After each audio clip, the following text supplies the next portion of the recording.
নমস্কার বন্ধুরা, সুমিতা রান্নাঘরে সবাইকে স্বাগত। আবারও চলে এসেছি তোমাদের সাথে দারুণ একটা রেসিপি শেয়ার করতে। আজ তোমাদের সাথে শেয়ার করব মিনি ডোরা কেকের রেসিপি। এই ডোরা কেকের নাম তো তোমরা অনেকেই শুনেছো, আমিও কিন্তু ডোরা কেকটা ফার্স্ট টাইম বাড়িতে আজকে ট্রাই করলাম। খেতে কিন্তু দারুণ হয়েছিল, বিশ্বাস করো এতটা সফট হয়েছিল না, কি বলবো, খেতে দুর্দান্ত ছিল। একবার ভিডিওটা শেষ পর্যন্ত দেখো, তাহলে কিন্তু তোমরাও বুঝতে পারবে ডোরা কেকটা বানানো কতটা সহজ। মাত্র 3টি উপকরণ দিয়ে এই ডোরা কেকটা হয়ে যায়, খেতে হয় দুর্দান্ত। একবার কিন্তু অবশ্যই বাড়িতে ট্রাই করে দেখো। দেখো ডোরা কেকটা বানানোর জন্য প্রথমে দেখো আমি 3টে ছোট ছোট প্যাকেট ওরিও বিস্কুট নিয়ে নিয়েছি। এবার প্যাকেট থেকে খুলে বিস্কিটগুলো সব নামিয়ে নেব আমি এখানে 10 টাকার প্যাকেট নিয়েছি, ওই জন্য 3টে নিয়েছি। তোমরা যদি বড় প্যাকেট নাও তাহলে একটা প্যাকেটেই হয়ে যাবে। এবার দেখো বিস্কিটের মধ্যে যে ক্রিমটা থাকে না, সেই ক্রিমগুলো সব আমি আলাদা করে নেব। সব বিস্কিট থেকে আমি ক্রিমগুলো সব আলাদা করে নেব, নিয়ে একটা বাটির মধ্যে রেখে দেবো। ক্রিমটা কিন্তু আমি ফেলে দেবো না, ক্রিমটা আমি ডোরা কেকের মধ্যেই দেব, ওটা পরে কাজে লাগিয়ে দেব। এবার দেখো বিস্কিটগুলো একটু ভেঙে ভেঙে নিচ্ছি, নিয়ে মিক্সিতে দিয়ে 2 চামচের মতো চিনি দেবো আমি, দিয়ে ভালো করে একটা পাউডার বানিয়ে নেব। এবার মিষ্টিটা যদি তোমরা কম বেশি করতে চাও তাহলে কিন্তু অ্যাভয়েড করতে পারো। এবার আমি একটা বোলের মধ্যে এই পাউডারটা নিয়ে নিচ্ছি, বিস্কিটের পাউডারটা, আর অল্প একটু দুধ দিয়ে আমি একটা স্মুথ একটা ব্যাটার রেডি করে নেব।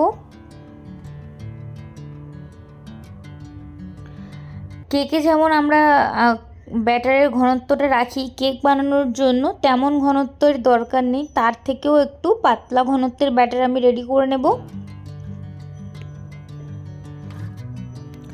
দেখো ঘনত্বটা দেখে বুঝতে পেরেছো কেমন ঘনত্বটা আমি রেখেছি। এবারে আমার সবটা বেশ ভালো করে মিশিয়ে নিয়েছি, আর উপর দিয়ে অল্প করে একটু বেকিং পাউডার দিয়ে আবারও বেশ ভালো করে মিশিয়ে নিয়েছি। আর ওই এবারে যে ক্রিমগুলো আমি রেখেছিলাম সেই ক্রিমের সাথে অল্প একটু গরম দুধ দিয়ে ভালো করে একটু মিশিয়ে নিয়েছি। আর হ্যাঁ, ওই ক্রিমের মধ্যে কিন্তু আমি অল্প একটু গুঁড়ো দুধও দিয়েছিলাম। এবার দেখো আমি একটা ননস্টিকের প্যান নিয়েছি, এবার অল্প করে একটু সামান্য তেল স্প্রে করে তেলটা আবার আমি মুছেও নিয়েছি।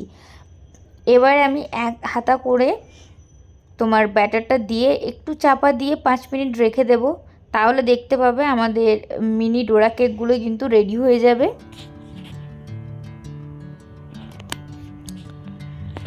দেখো একটুও কিন্তু ননস্টিকের প্যানে কিন্তু একটুও লেগে নেই, দেখতে পাচ্ছ কতটা সুন্দর হয়েছে কেকগুলো। এবার বাকি কেকগুলো আমি সব বানিয়ে নেব। আমি কিন্তু আর মাঝে কোনো তেল দিইনি, তেল ছাড়াই মিনি ডোরা কেকগুলো আমি বানিয়ে নিয়েছি।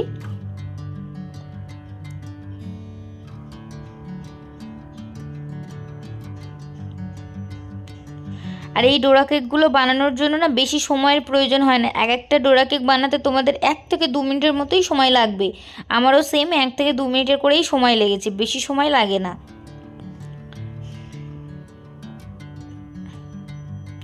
দেখো এদিকে আমি সব ডোরা কেকগুলো কিন্তু আমি বানিয়ে নিচ্ছি একে একে। দেখো দেখতেই কতটা ভালো লাগছে। আর ডোরা কেকগুলো খুব নরম হয়েছিল, একদম স্পঞ্জি ডোরা কেক হয়েছিল। দেখতে পাচ্ছ পিছনটা একদম প্লেন আছে, আর এই যে ভিতর পোর্শনটা ছিল তাতে আমি ওই ক্রিমটা দিয়ে দেব, যেটাকে আমি মেল্ট করে রেখেছিলাম। ক্রিমটা দিয়ে ভালো করে চারিদিকে লাগিয়ে নেব ক্রিমটা, আর উপর দিয়ে আরও একটা ডোরা কেক দিয়ে স্যান্ডউইচের মতো এবার চারি সাইডটা একটু চেপে চেপে নেব, যাতে খুলে না যায়। দেখো আমার একটা ডোরা কেক কিন্তু এখানে রেডি হয়ে গেছে। এবার বাকি ডোরা কেকগুলো আমি বানিয়ে নেব একই প্রসেসে।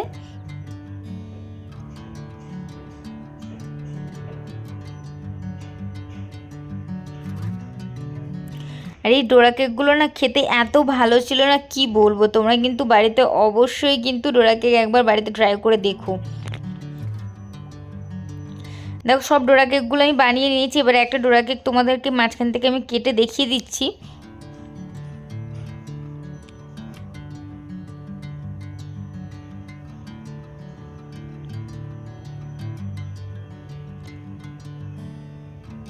দেখো আমার ডোরা কেকগুলো দেখে বুঝতে পারছো কতটা নরম আর স্পঞ্জি হয়েছে, খেতে কিন্তু দারুণ ছিল।